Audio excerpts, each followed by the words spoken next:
The United States.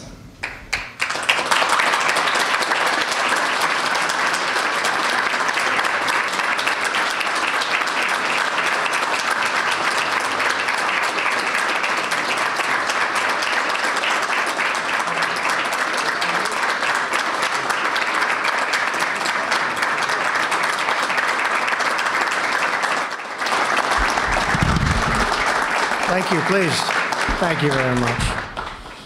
I'm very honored to welcome our state attorneys general back to the White House. We were together last year, and I said, I'm inviting you back. And a lot of things have been done. A lot of progress has been made. And Vice President, thank you very much for being here. You were here last year, and we're here again, Mike.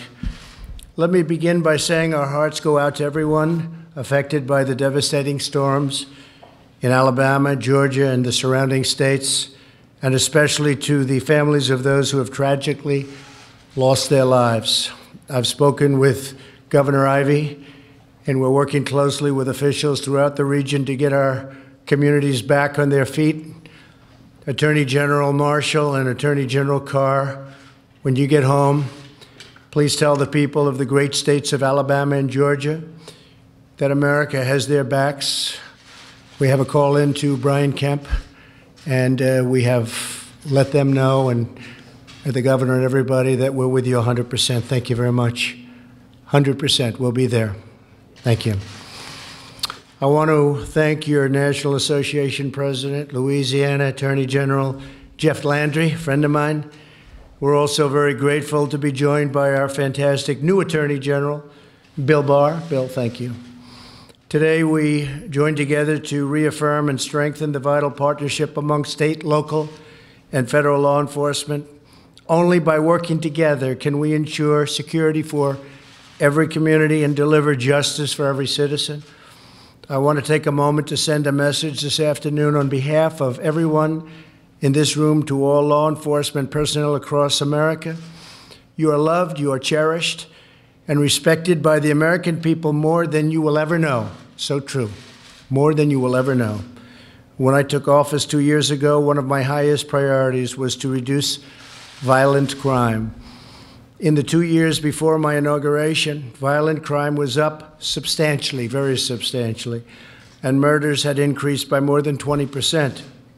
For this reason, my administration resurrected Project Safe Neighborhoods, bringing together citizens groups, sheriffs, and police departments to put dangerous offenders behind bars while supporting crime prevention and re-entry programs. Part of the reason we're doing well is that people are getting jobs because the economy may be the strongest it's ever been. I mean, all of your states are doing very well. I think we have the strongest economy perhaps ever, the lowest unemployment rate we've ever had. You could say 51 years or you could say ever. But groups, if you look at African American, Asian American, Hispanic American, the lowest unemployment rate historically ever. So that helps a lot with what you do. We deployed 200 new violent crime prosecutors. We charged a record number of firearms offenders, and last year we prosecuted the most violent criminals ever, the most ever in our history also. With your help and leadership, violent crime is now going down for the first time in a long time. Murders in America's largest cities dropped by 7% between 2016 and 2017. Last year, we passed historic legislation to combat the devastating opioid and drug crisis. And I'm dealing with China right now on a very big trade deal, as you probably have heard. Some of you are a little bit involved, but I can tell you I said to President Xi that we cannot let fentanyl into our country. Almost 100% comes from China. It's devastating, as you know better than I do. It's devastating. And he has promised to, and they're in the process of doing, so when I take him for his word, make it a criminal act at the highest level, which in China means the death penalty. That should have a massive impact on fentanyl coming into our country from China. This legislation expands life-saving treatment and authorizes funding for local law enforcement to help those badly addicted get the treatment they need. Our state attorneys general are launching bold initiatives to fight this epidemic. In Arkansas, Attorney General Leslie Rutledge, thank you. Where's Leslie? Thank you, Leslie, very much. Great job you're doing, too. Has taken on the drug companies, launched a groundbreaking education program, and trained local law enforcement to investigate and prosecute those responsible for the opioid epidemic. So, Leslie, I want to thank you very much. Everyone's talking about it. Great job. But to defeat this deadly epidemic, America's southern border must be urgently and very strongly secured. We fight wars 6,000 miles away. We spend billions and billions of dollars, but we don't control our own border.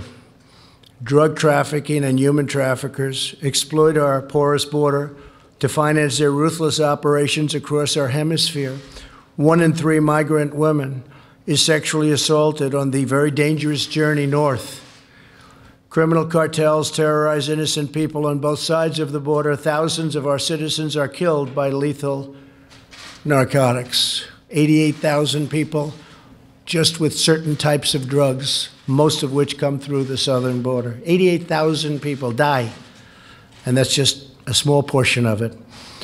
Hardworking people of every background pay the price for a lack of border control and security.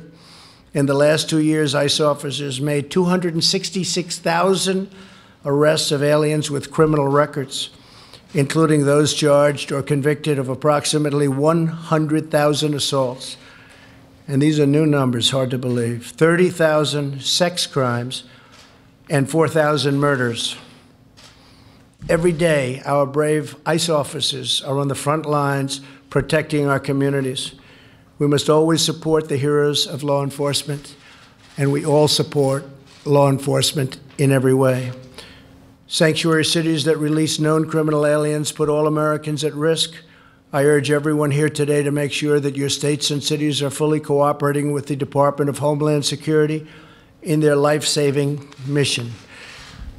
We all share the same righteous goal to build a future where every American, both immigrant and U.S. born, can thrive in safety, dignity, harmony, and peace. Before Christmas, I was proud to sign historic bipartisan criminal justice reform into law. And I want to thank the National Association of Attorneys General for everything you did to help pass this First Step Act. And a special thanks to Attorney General Karl Racine. Where's Karl? Karl? Hi, Karl. Great job. Thank you very much. You were very helpful. Everybody said, Karl, I feel like I know you. That's pretty good. Huh? Karl really was fantastic from District of Columbia. Attorney General Josh Stein. Josh, thank you very much.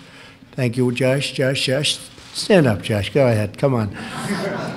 That's great. From a great place, from North Carolina. And Attorney General, my friend, Ken Paxton from Texas. Thanks, Ken. Thanks. Great job. Together, we're making our community safer, our future brighter, and our people more prosperous than ever before. This is what our state and federal partnership is all about, putting the American dream within reach of all of our citizens. And that's happening more and more, and we're very proud of it. Thank you all for your friendship and your partnership and leadership, extraordinary leadership, really. Thank you all for the incredible service to your states, your citizens, and your nation. You're very special people and doing a very special and important job, and everybody very much appreciates it. And I want to lead that list. Great job. Thank you very much. Thank you. Thank you, everybody. Thank you.